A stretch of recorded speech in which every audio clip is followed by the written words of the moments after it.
Welcome to your favorite channel. Sumit Singh is fighting for his life in the hospital. Yes, that's right.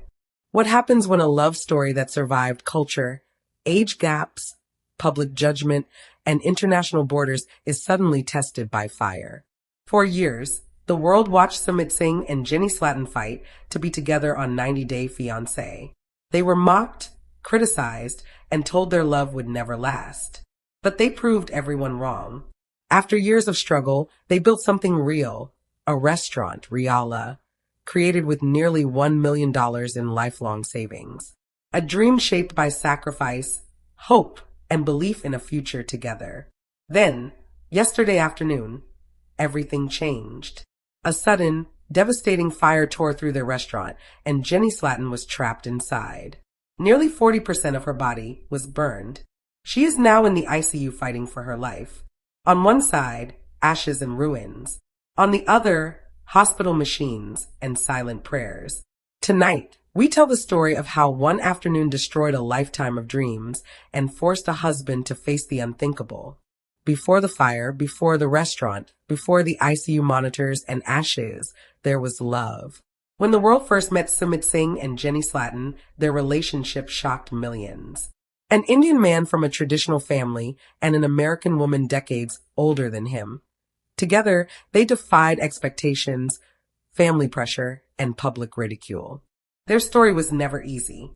Sumit faced relentless opposition from his family. Jenny endured isolation, criticism, and the emotional pain of living in a country where she often felt unwanted. Their relationship was dissected online, mocked on television, and questioned by strangers who never knew their reality. But love, when real, does not disappear under pressure. Jenny left her familiar life in America, her friends, her comfort, her financial security, to be with Sumit. In return, chose love over approval, standing against traditions that demanded obedience rather than happiness. Their journey was full of tears, fights, uncertainty, and moments when walking away would have been easier. Yet they stayed. Over time, what began as controversy transformed into resilience. Viewers who once doubted them began to see something deeper. A couple willing to endure pain together rather than live comfortably apart. Marriage was not their victory. Survival was, and survival came at a cost. Years of legal battles, emotional strain, and financial instability drained them. But they refused to give up. They wanted to rebuild their future. They dreamed of something permanent, something tangible, something that would finally give them independence. That dream became a restaurant. It wasn't about fame. It wasn't about television. It was about dignity and proving that their love could create something lasting. Little did they know, the same dream that symbolized their triumph would soon become the place of their greatest nightmare. By the time public attention faded, they faced a difficult reality. Love alone does not pay bills. Years of legal struggles, relocation costs, and everyday survival in India had slowly eaten away at their savings. Jenny had spent a large portion of her retirement money just to stay with Sumit. For most people, this would have been the end of the road, a quiet retreat into a safer life. But not for them. They didn't want to just survive. They wanted to stand on their own feet. The idea of opening a restaurant grew from late-night conversations, shared frustrations, and one painful truth they could no longer ignore. Reality TV fame is temporary, but a business could be permanent. A restaurant meant stability. It meant dignity. It meant a future where they wouldn't need to explain or defend their love anymore. Friends warned them. Financial advisors hesitated. Family members expressed doubt. Putting nearly $1 million, their entire life savings, into one business was risky, especially in a country with unpredictable regulations, infrastructure issues, and emergencies. There was no safety net, no backup plan. If it failed, they would have nothing. Jenny invested money saved over decades. Money meant for old age, health care, and security. Sumit invested not just finances, but his identity. The restaurant was his statement to the world that he could provide, protect, and build a future for his wife. They chose the location carefully. They worked through permits, contractors, delays, and rising costs. Every unexpected expense came directly from their pockets. Some nights, fear crept in. What if customers didn't come? What if the investment never returned? What if they lost everything? Yet each morning they showed up. They watched the walls go up brick by brick. The kitchen took shape.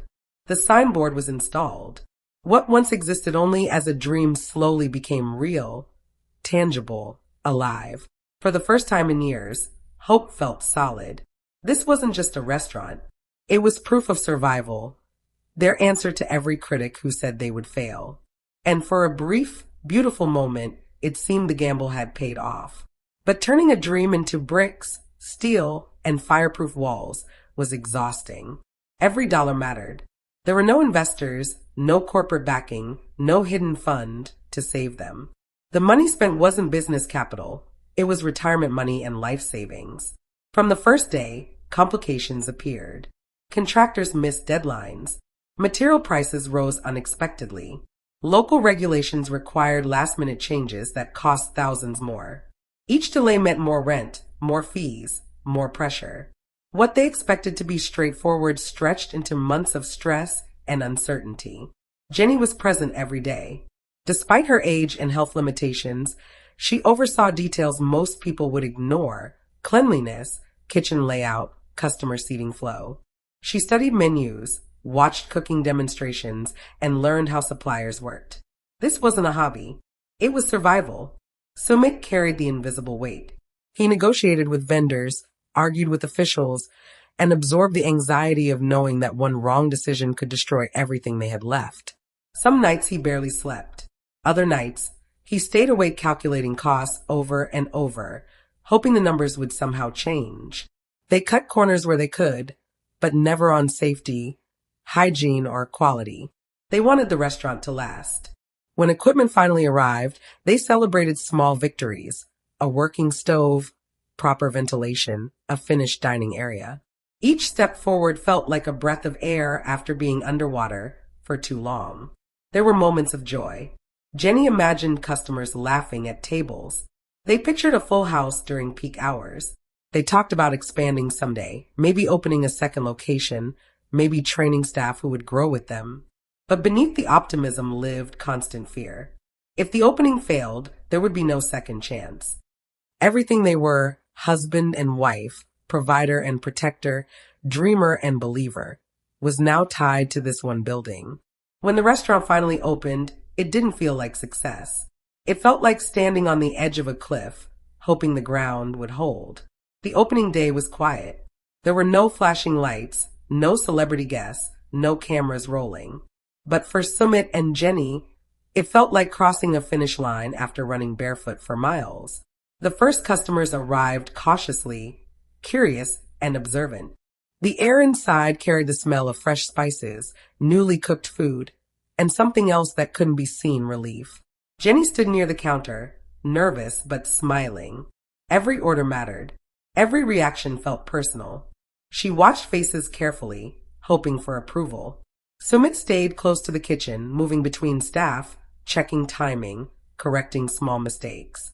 He wasn't calm, but he was focused. This was the moment they had been working toward for years. And then something unexpected happened. People came back. Word spread slowly but steadily. Customers praised the food, the cleanliness, the warmth of the place. Reviews appeared online, not dramatic or exaggerated, just honest. Good food, fair pricing, welcoming atmosphere. For the first time in a long while, the numbers made sense. Daily earnings covered expenses. Weekly totals showed promise. Monthly projections suggested sustainability. It wasn't explosive success, but it was real and it was stable. That stability changed everything. They paid staff on time. Suppliers trusted them. Bills no longer caused panic. Jenny allowed herself to breathe again. She spoke about the future without fear. Simple plans, renovating a corner, adding new dishes, maybe improving outdoor seating. Sumit felt something deeper: pride. For years, he had been labeled irresponsible, dependent, unreliable. Now, he was a business owner running a functional operation. He was providing not just emotionally, but financially. There were still challenges: long hours, physical exhaustion, slow days, but the fear of total collapse had faded. The restaurant was no longer just a dream. On certain evenings, when tables were full and the kitchen buzzed with controlled chaos, they shared quiet looks across the room that said, "We did this." Neither believed life was perfect. They knew success could be fragile, but they believed the hardest part was behind them. They were wrong. Fate doesn't always warn you before it takes everything away. Yesterday afternoon began like any other working day. There was no sense of danger, no warning signs, no feeling that something irreversible was about to happen. For Sumit Singh and Jenny Slatton, it was another day of routine. Managing orders, checking supplies, supervising staff. The restaurant was operating normally.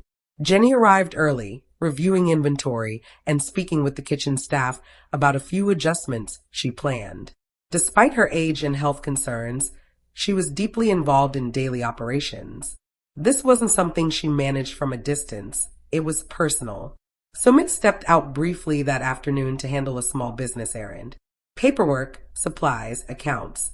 He expected to return and continue the day like countless others before it. Inside the restaurant, the kitchen was active. Flames flickered beneath pans, oil heated, ventilation hummed. Staff moved quickly, following the rhythm they had learned over months of hard work.